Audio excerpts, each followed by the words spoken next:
maxaa u malaynay madrasadan ani shaqsi ahaantayda sheekha waan aad baan u wala xiriirnaa wixii aan ka qaban karana waan ka qabanaa waan u malaynay anigoo hataa MCA ahayn baan wax ka qabtay at least waan dadaalaynaa inkastoo Sanguri ward ay weyn tahay meelo badan ay u baahan tahay in wax laga qabto marka siduu Sheekh Cabdiwahaab sheegay maxaan rabaa inaan u mahadceliyo walaalkeen Senator Ali Roba oo Mandera nooga imaaday fundraising noo suubiyay Nairobi noogu suubiyay lacag 36 milyan oo shilin uu aruuriyay Balambala constituency oo dhan 36 milyan maxaa malayn lacag yar ma aha maanta hadda meejan wax baa ka yar muuqdaa nuno wax waa laga dhisay maxaa la dhahaa dhinacan Ballage nafteeda sheekha wax baan ka rajeynaa insha Allah taala inuu wax ka qabto wax uu ka qabtaa u malayni Dalley ayaa 4 qol laga dhisay Balambala wax baa laga qabtay maxaa la dhahaa Libaxlo 4 qol baa laga dhisay ilaa 3 qol Danyar intaas waa laga dhisay Jarjara waa laga dhisay marka Balambala constituency oo dhan baan wax laga qabtay marka insha Allah taala asagana Ilaahay aan barino inuu Ilaahay xoolihiisa u barakeeyo maadaama uu na garab istaagay xoolihiisana u barakeeyo insha Allah waxyaalo badan waan ka rajeynaynaa ma fahanteen waxyaalo badan baan u baahanna wali insha Allah taala maxaan rajeynaynaa inuu imaado oo ambulance meedadka lagu qaado Balambala constituency oo dhan meedka wax lagu qaataa la soomo ma jirtaa mise ma jirto marka Balambala oo dhan insha Allah taala ambulance lagu qaado oo matatu ah oo meedadka lagu qaadana waa la keeni dhalinyarada naftiisa insha Allah uu imaan doona waxyaalo badan oo boda iyo waxyaalo badan buu dhalinyaradu u keen doona marka waxa soo dhan waa isla shaqeyn anagoo dhan madaxda marka inta baan ku soo gaabini laakiin magaaladan in badan baan ku celiyay magaaladan Mheshimiwa anagoo dhan ba waa leenahay laakiin magaalada planning ma laha marka hadda wadadan soo galaysa madrasadan mashquulkeeda nin walba uu arkaya oo maleen Sooma magaaladan planningkeeda budgetka county-ga waan ku darnay hadduu Ilaahay yiraahdo bil ama ilaa bil intay gaarin maxaa la rabaa magaaladan in la furo oo planningkeeda la hagaajiyo marka laga yaabaa hidii mseega adeerkay waa bari magac la baxay inaa magacii bixin doontiin mseesaaluna waa bari la baxay la saaldumiye ma fahanteen marka anigana magac ay bixinina laakiin magaaladan maxaan rabnaa inaan planningkeeda hagaajin wadadan sidii sheekhu uu sheegay walaalkeen uu sheegay wadada hadda waa soo martay waa aragtay sidee tahay laakiin wadadan waa keera wadada waa keera Mheshimiwa insha Allah taala adan noo la hadal anagana wixii aan ka qaban karnay insha Allah aan ka qabanno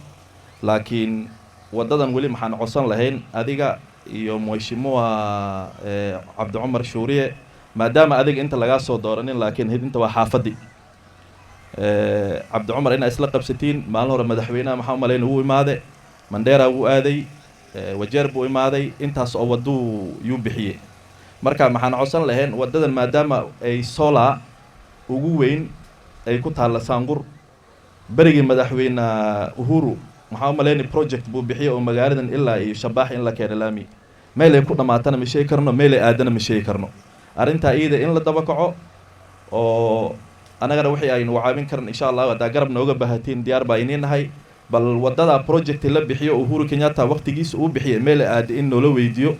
in noola soo dejiyo Shabax marba hadii la soo gaarsiin Sangur wala soo gaarsiin karaa waa malayn laamiga marka midana waa cosi adiga aan ka codsanayo aad baad u maasantihiin maxaa malayn madaxweynaha joogay waan iska soo nin siyaasad u meel istaago xar ma yar gaabin karo madaxweynaha Ruto ayaa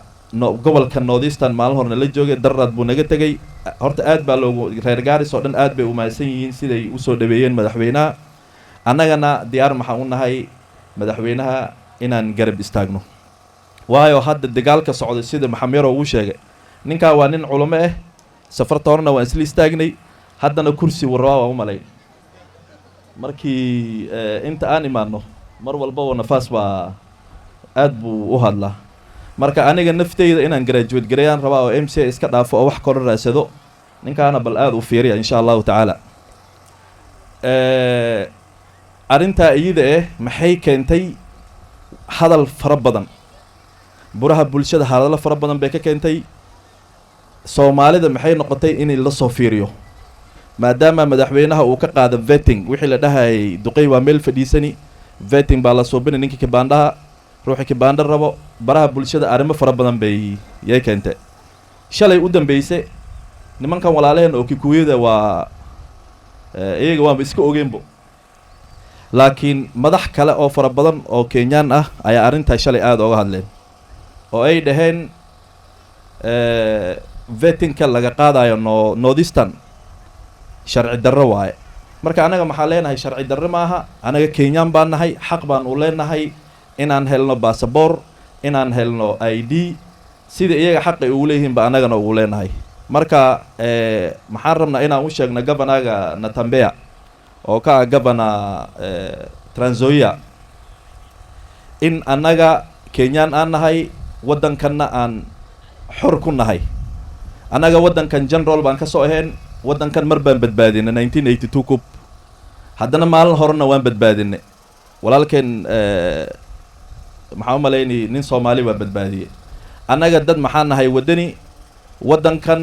securitygiisa meel walba waan ka soo qabanay annaga dad maxaan nahay dad ruux u dhiman karo marka annaga hadday dhibni ugu tahay oo aad awlayaaban tihiin maxaad ruuta u raacdeen maxaa u malaynay annaga apology ma bixinayno wax apology aan bixinayna ma laha ninkaan annagana insha allahu tacaala maadaama una garab istaagay waan garab istaagaynaa soo ma